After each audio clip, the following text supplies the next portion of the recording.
Let's look at the next strategy. More authority does not equal to more power. More authority does not equal more power. In fact, it really hinders your power in negotiation. Uh, let's take this example of agent of limited authority. A lot of corporates use this strategy when they have to negotiate for a product or a process or something like that they want to buy. They will call all the negotiators, all the suppliers, and they will put them into different rooms, and they will go one by one, and they have this hierarchy: the first level officer, the second level officers, the third level officers. And first the first level officers go, they negotiate, get back, then the second level goes, negotiate, come back, then the final authority goes. I hope you can understand each level of authority has limited powers in all.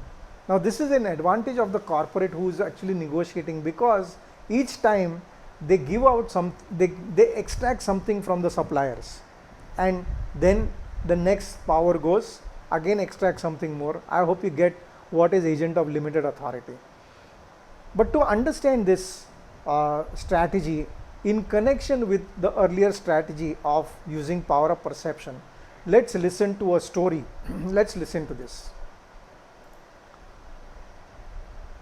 Do you know the negotiation between Sabir Bhatia and Bill Gates? Now I know this probably is a very old story, but still, Sabir Bhatia, the creator of Hotmail, Bill Gates, who purchased Hotmail at that point of time. Now the story goes that within 12 months of the launch, Sabir Bhatia got an offer from Microsoft. In fact, they flew him to Seattle from wherever he was, shut him into a conference room with 12 negotiators. The first offer Microsoft made him was $160 million. And Sabir Bhatia walked out of that negotiation. He demanded $700 million. What do you think, guys, was the final deal? An astonishing $400 million. Now I want you to connect with power of perception and the more authority does not equal to more power. Who was more powerful in this whole negotiation? Bill Gates. Microsoft, definitely much more powerful than Sabir Bhatia at when he started, 100%. So did he use perception power? Did he perceive that he had more power in the negotiation? Maybe.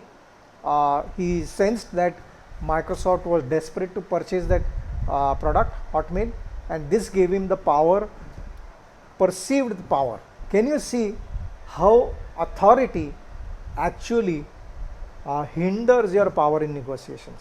I think so you can clearly see from this story that more authority does not equal to more power, and learn to use this strategy as and when you require it.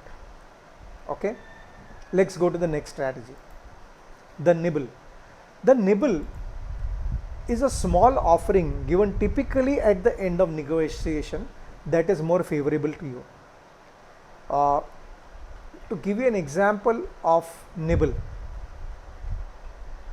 okay, so when I know that the negotiation is coming to an end, what I would offer to the client is I give them something which has a relative I use relative power which cost me little in terms of money, time and effort, but has great value to the other party. And this I use it at the closing of the negotiation, not at the starting. So if I have to close the deal by giving them a free 3-hour training session to their juniors, now for me it costs me little compared to the contract that I am going to get. It costs me little time and effort, and it also gives great value to the offer. So the nibble is typically an offering made near to the negotiation which is more favorable to you, help you close the deal very easily. And you learn to use that relative value. Relative value simply means what costs you little in terms of time, money and effort, but has great value to the others. You can use that in combination with the nibble. Let's go to the next strategy. Don't assume their problem. Now this is huge. This is a huge stuff in negotiations. Many times we end up in getting sucked up in their stories. Don't buy their stories. Now this is typically if you are a person who goes to the market for collections, money, you will encounter this very strongly. Or if this is a non-monetary negotiation and a person wants a leave when you cannot afford to give him money, he will give you a sob story. In both the situations you will hear sob stories. Now if you get sucked into those sob stories, you will lose your power in negotiation. Don't buy their stories.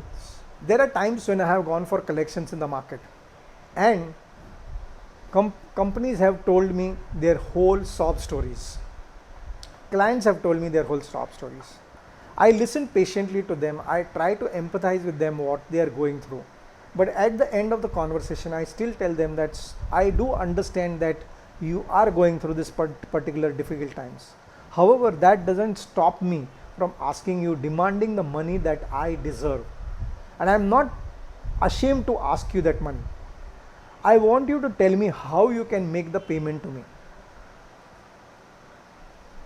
I will consider some things, but I need my money. So don't assume their problems. Okay? Let's go to the next strategy. Allow them to save their face. Now what I want you to do is I have added another video called the interview. I want you to watch that video and then resume this particular video. So go and watch the interview and then come back.